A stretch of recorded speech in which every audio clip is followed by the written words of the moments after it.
Ever wish you could just, like, download knowledge straight into your brain? Like a USB drive for your mind. Yeah. Yeah. Imagine having access to, like, practically all of human knowledge all in one place. That'd be something. It really would. And there was actually a time and place where something like that almost existed. Oh, I'm intrigued.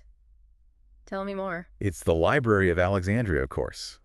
And today we're diving deep into this legendary institution, trying to separate the fact from the fiction. We'll explore its incredible rise, the challenges it faced, and ultimately the mystery surrounding its decline. The Library of Alexandria, that's always captivated me. Just the sheer scale of the ambition behind it. It wasn't just about, amassing scrolls. Right. It was a statement, a declaration that Alexandria, this was going to be the intellectual capital of the world. Exactly. And to help us piece all of this together, we're going to be using excerpts from the podcast, The Ancients, as our guide. Oh, I like that podcast. Me too. Their host, Tristan Hughes, interviewed an expert on the Library of Alexandria, a Dr. Islam Issa. Perfect. Let's dive in. All right. So first off, it's fascinating how integral the library was to Alexandria's foundation. It wasn't an afterthought, some grand project added later. It was part of the core element envisioned by Alexander the Great himself. Yeah, Alexander the Great. I mean, the library was almost like a cornerstone, woven into the city's DNA from the very beginning. Exactly. So it's said that Alexander envisioned a shrine to the Muses as a focal point for his new city. And to understand this, we need to remember the intellectual lineage that was at play here. So Alexander was tutored by Aristotle. Right. Aristotle was a student of Plato, who in turn learned from Socrates. So this library was meant to be like the next link in that chain, carrying forward that torch of knowledge. Wow. That's amazing to think about, this direct connection from the great philosophers of antiquity to the creation of this incredible library. Yeah. But how do you go from, a grand vision to actually building something of that magnitude? Well, that's where Ptolemy the First Soter comes in. He was one of Alexander's generals who became the ruler of Egypt, and he took that vision and he made it a reality. Ah, Ptolemy. Yeah, and he established the library within the royal quarter of Alexandria, which highlights the importance that the Ptolemies placed on knowledge as a tool of power and prestige. Yeah, that makes a lot of sense. But even with the resources of an empire, you still need someone with the drive and the expertise to make this happen. Right. So is that where Demetrius of Phaleron comes in? Demetrius. Ah, yes, Nice. Demetrius. What a character. He was a scholar, a politician, an exile even. He'd been a governor of Athens, Oh, wow. but ultimately he was forced to flee. Yeah. But Ptolemy I saw an opportunity, and he brought Demetrius to Alexandria to lead this library project. I see. So what was his approach? How do you even begin to assemble all the books in the world? Well, he started by leveraging his network, from the schools of Aristotle, and gathering scrolls from across the Hellenistic world. But as the library grew, so did the Ptolemies' ambitions. It wasn't just about quantity anymore. They wanted the best, the rarest, the originals. So they were like the ultimate ancient book collectors. They really were.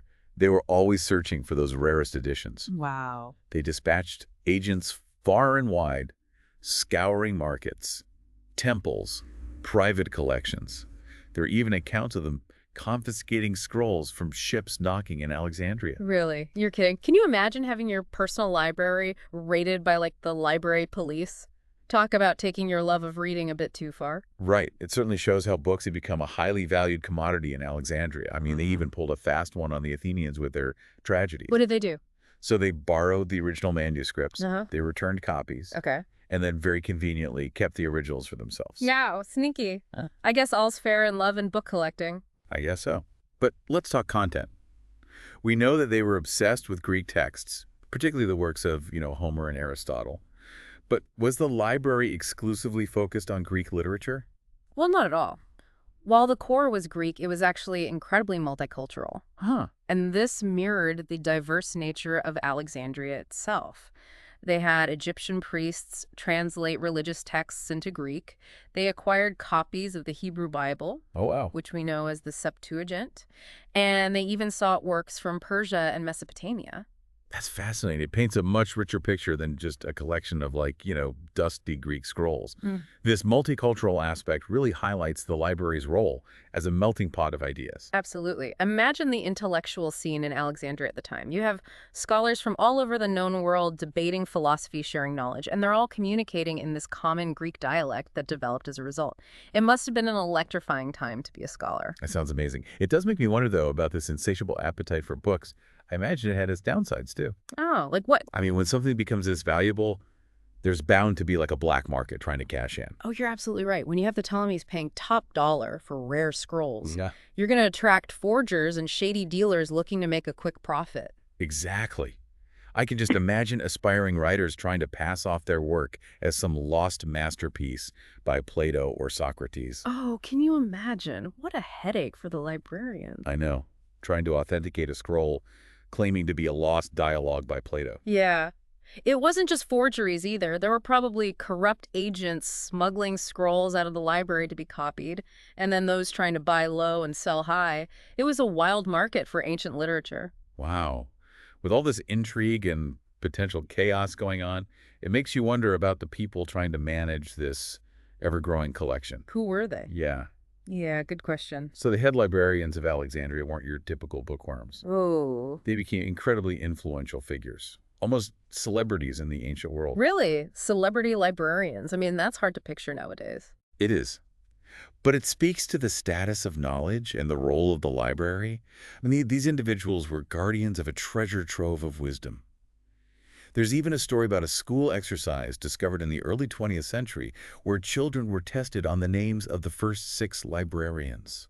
You're kidding? Wow. Yeah, they're like the ancient rock stars of academia. I love it. But I'm guessing these librarians, they were more than just caretakers. Oh, yeah. They were innovators too, right? Exactly. They pioneered cataloging systems that used clay tags on scrolls so they could be identified without unrolling them. And get this, they even introduced alphabetization, Really? although only by the first letter. Well, hey, you got to start somewhere, right? That's right.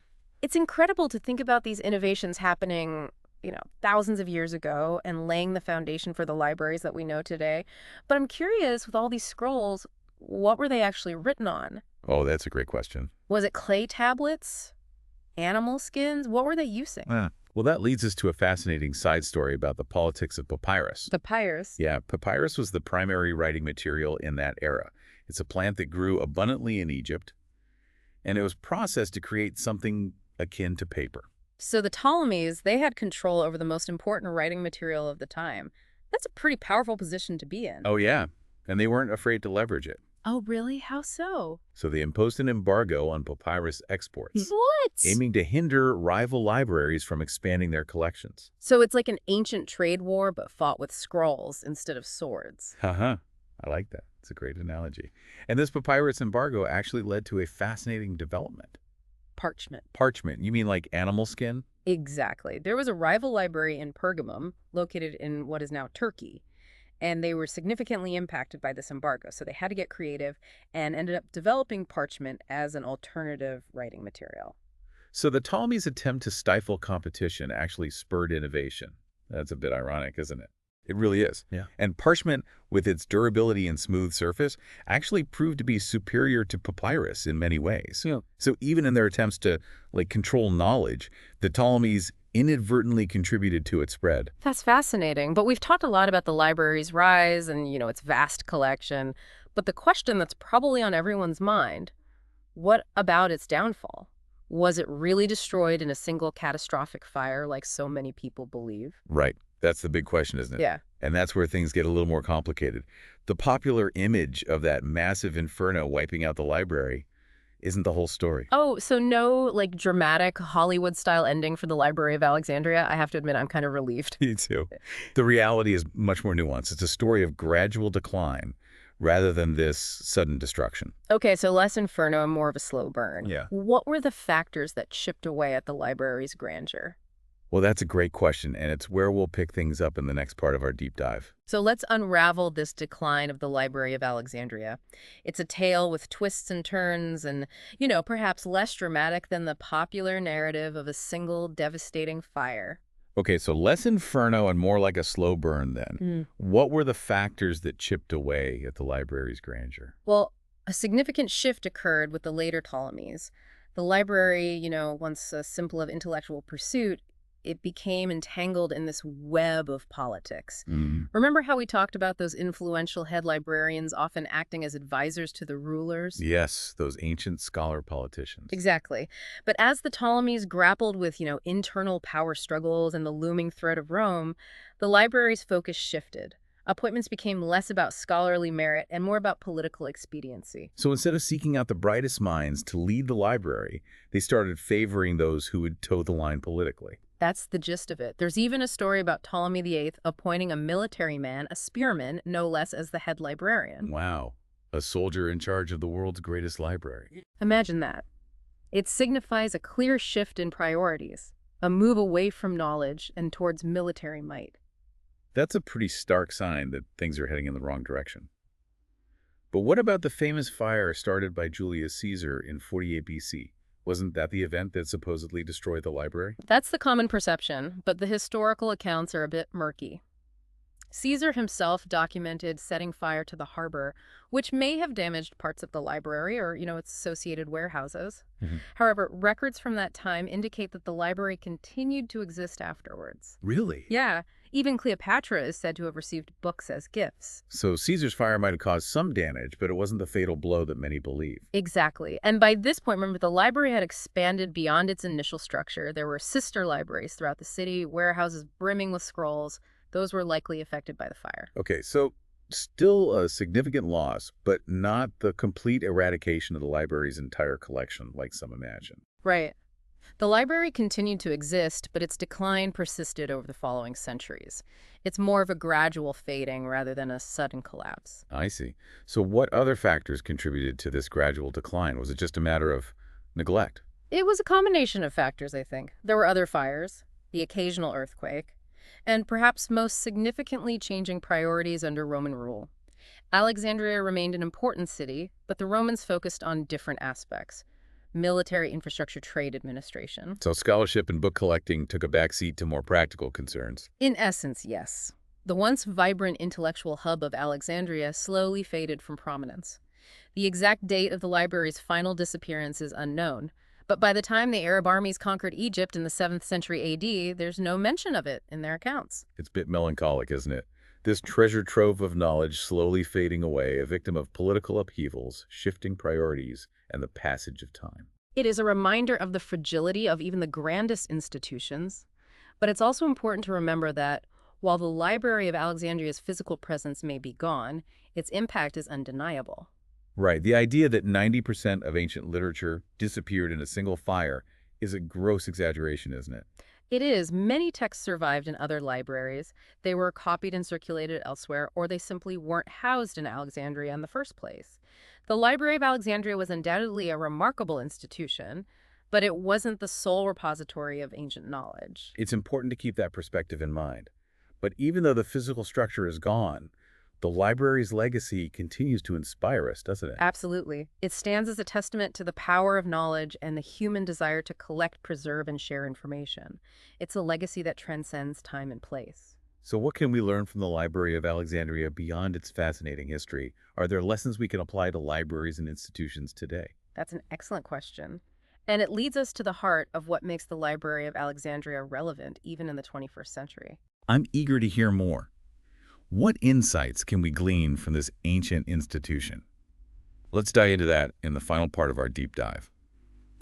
Okay, so we're back, ready to wrap up our exploration of the Library of Alexandria. I'm ready. We've journeyed through its ambitious beginnings, the lengths they went to in amassing their collection, and those complex factors that led to its decline. But the story doesn't end there. The Library of Alexandria, it continues to fascinate us even centuries after its disappearance. What is it about this ancient institution that still captures our imagination today? I think it's the idea that the Library of Alexandria represents something bigger than itself. It symbolizes the human quest for knowledge, that enduring drive to gather, preserve, and share information. It's like a beacon from the past, reminding us of the power of intellectual curiosity and the importance of learning. Exactly. And there are practical lessons we can glean from the Library of Alexandria. Insights that are relevant for libraries and institutions today. Okay, I'm all ears. What kind of lessons are we talking about? Well, The Library of Alexandria underscores the importance of accessibility and collaboration. Remember how they welcome scholars from diverse backgrounds, providing them with resources and, a space to work together. Yes, it was like a hub for intellectual exchange, a melting pot of ideas. Exactly. That cross-cultural exchange was crucial to the library's success. It's a powerful reminder that knowledge thrives when it's shared and debated, not when it's isolated or hoarded. That's a really valuable lesson for us today, especially in an age where information is so readily available, but often fragmented and siloed. Absolutely. Another key takeaway is the importance of preservation. Despite its ultimate fate, the Library of Alexandria demonstrated the need to protect and maintain our intellectual heritage. It's like a cautionary tale, isn't it? Yeah. Even the greatest repositories of knowledge, they're fragile, and they require constant care. Precisely. And this applies not just to physical books and manuscripts, but to digital information as well. How do we ensure that the vast amounts of data we're generating today will be accessible and usable in the future? That's a challenge I think the librarians of Alexandria would have understood. It really makes you think about the long-term implications of our digital age. Hmm. What will be the Library of Alexandria of the future? Will our digital archives survive, or will they be lost to, technological obsolescence? It's a question worth pondering. And while we may not have all the answers at the Library of Alexandria, it reminds us of the importance of stewardship, innovation, and collaboration in ensuring that knowledge endures. So even though the physical Library of Alexandria is gone, its legacy lives on inspiring us to be, responsible custodians of knowledge Mhm. and to create environments where ideas can flourish. It's a legacy that reminds us of the power of human curiosity in our pursuit of understanding. Beautifully put. I think we've reached the end of our deep dive into the Library of Alexandria. Yeah, it has been fascinating. Thank you for joining us on this journey. It's been incredible to explore the history and legacy of this, truly incredible institution. I don't know about you, but I'm feeling inspired to do a little reading of my own. It's always a pleasure to explore these fascinating topics with you. And to our listeners, if you're as captivated by this story as we are, be sure to subscribe to The Deep Dive for more explorations into the hidden corners of history and knowledge. We'll see you on our next deep dive.